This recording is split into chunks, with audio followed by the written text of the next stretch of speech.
Là, elle est diffuse, tu vois, il n'arrive pas. Où est-ce qu'elle est? Où est-ce qu'elle est? Ah, il y a les fonds. Ça sent bon, ça. Sans cette subtilité, cette finesse que tu as là-dedans.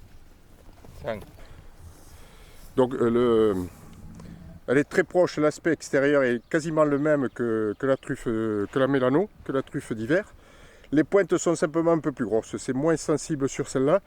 On en a avec des pointes plus grosses, alors par contre à l'intérieur, donc là on avait un vert, hein, elle est un peu limite, on voit le vert ici, et l'intérieur est blanc.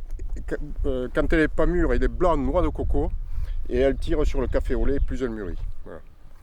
Alors cette truffe, elle a un handicap, c'est qu'elle a un père ou des parents extraordinaires qui sont la truffe d'hiver. Et elle a du mal derrière la truffe d'hiver à se positionner. Et aujourd'hui, on note un déficit d'image qui est terrible. Elle est adaptée quand même à l'été, à la cuisine d'été, mais elle a vraiment du mal à s'imposer au niveau image. En plus, elle arrive à un moment où il y a des fruits, il y a des légumes, il y a de tout, alors que la truffe d'hiver arrive à un moment où il y a seuls quelques légumes. Et donc, elle a beaucoup de mal à s'imposer. Mais on arrive en cuisine à faire des choses très intéressantes. Tout sur la fraîcheur, la subtilité, ce goût de cèpe sec, de noisette, un peu végétal.